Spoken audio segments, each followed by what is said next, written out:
The black widow spider is a creature of dark beauty. She is small, yet her venom is potent. She is known for a chilling act. After mating, she sometimes consumes her partner. This deadly dance ensures her survival. It ensures the continuation of her line. Nature can be a cruel mistress. Her ways are often stark and unforgiving. The black widow embodies this starkness. She is a symbol of lethal betrayal, a warning sign in the intricate web of life. In human society, the term black widow takes on a more sinister meaning. It describes a woman who methodically destroys her mates, not with fangs but with cunning, not for survival but often for greed or power, or some dark, twisted satisfaction. These women walk among us. They wear masks of normalcy. They smile, they nurture, they deceive. Their victims are often blinded by love, or perhaps by a simple, trusting nature. They never see the venom until it is too late. In the quiet, tree-lined streets of Oakhaven, the Miller family seemed to have it all. Stacey Miller was, by all outward appearances, a devoted wife to her husband Michael. Michael was a kind, hard-working man. He adored Stacey. He provided for their two young children, Emily and Josh. Stacey was known in the neighborhood as a caring mother. She baked cookies for school events. She volunteered at the local library. Her garden was always perfectly manicured. Their home was a modest, welcoming two-story house. It had a sprawling backyard where Emily and Josh played. Friends and family saw the Millers as the epitome of stability. They hosted barbecues. They attended church on Sundays. Michael coached Josh's Little League team. Stacey was the ever-present supportive spouse.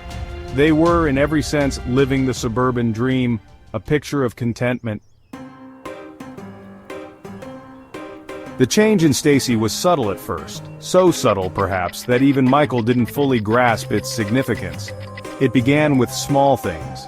A new restlessness seemed to settle upon her. She became more critical of Michael.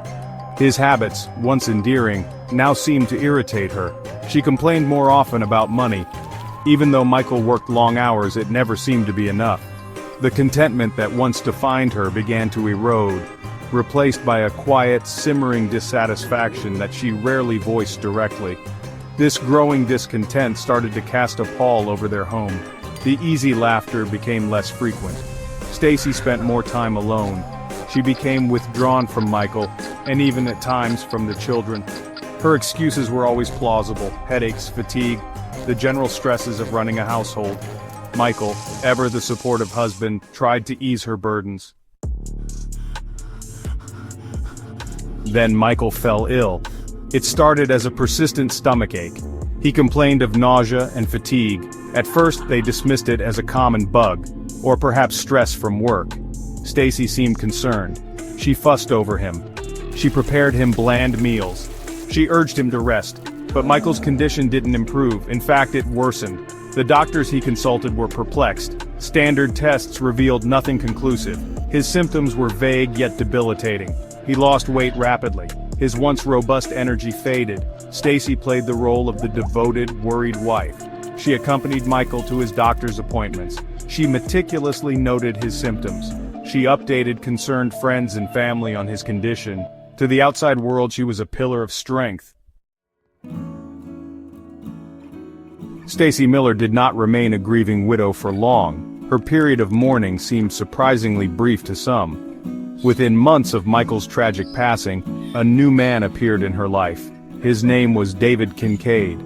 David was a recent acquaintance, someone Stacey had met through a distant social circle. He was charming. He was financially comfortable, having recently inherited a small business.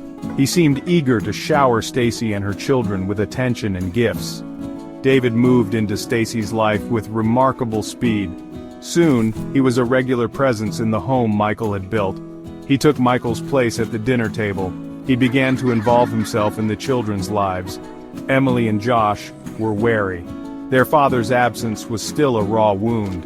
This new man, so different from their dad, felt like an intruder.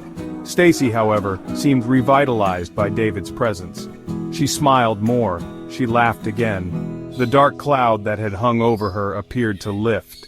To outsiders, it might have looked like Stacey was finding happiness again. Life with David seemed to settle into a new routine for Stacey. She enjoyed the financial stability he provided. She seemed to bask in his affection. For a while it appeared that she had successfully rebuilt her life. But then, an eerily familiar pattern began to emerge. David, who had been a picture of health, started to complain of stomach pains. He experienced bouts of nausea. He felt a persistent, draining fatigue. The symptoms were strikingly similar to those that had plagued Michael before his untimely death. At first, Stacey dismissed David's complaints. She suggested it was just a stomach flu, or perhaps stress from his business. But as his condition worsened, a chilling sense of déjà vu descended. David's health declined with alarming speed. He too lost weight. He grew weak and frail. The doctors he consulted were just as puzzled as they had been with Michael. They ran numerous tests. They could find no clear explanation for his rapidly deteriorating condition. The shadow of Michael's illness loomed large over David's suffering. David Kincaid's death was the tipping point. The similarities to Michael Miller's demise were too stark to ignore. This time, authorities launched a full investigation. Detectives began to delve into Stacey Miller's life with a new sense of urgency. They started by re-examining Michael's case. They pulled old medical records. They interviewed the doctors who had treated him. They spoke with friends and family members who recalled Stacey's behavior during Michael's illness. A pattern of troubling coincidences began to take shape. The investigators requested exhumations.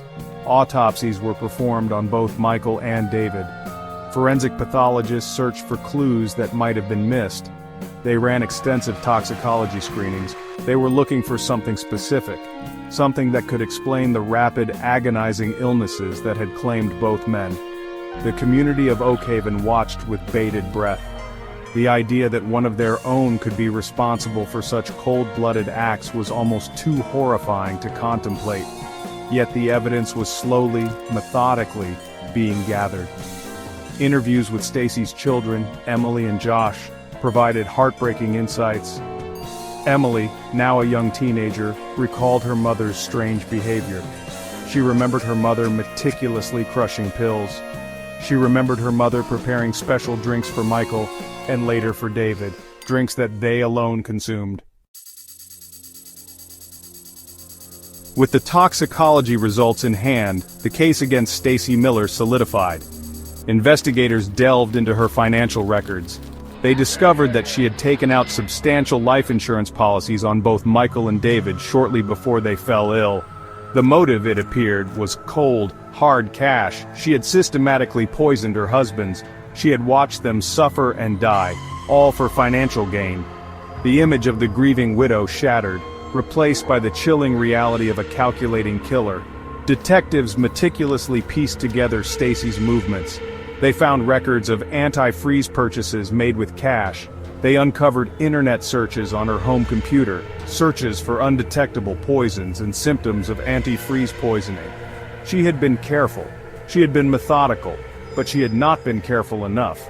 Her digital footprint, combined with the physical evidence and witness testimonies, created an undeniable trail leading directly to her. The web she had so carefully spun was now closing in on her. The day of Stacey's arrest sent shockwaves through Oakhaven.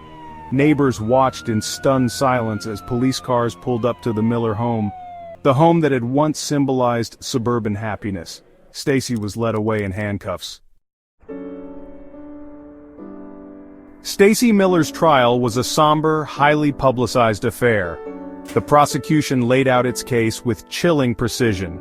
They presented the forensic evidence, the toxicology reports, the financial documents. They called witnesses who testified to Stacey's strange behavior, her lack of genuine grief, her obsession with insurance payouts. Emily, her own daughter, bravely took the stand. Her testimony about her mother's actions was heartbreaking. It painted a vivid picture of betrayal from within the family's own walls. Throughout the trial, Stacey maintained her innocence. Her defense attorney argued that the evidence was circumstantial, that she was a victim of tragic coincidence, a woman unlucky in love. But her demeanor in court did little to help her case. She appeared cold, unfeeling.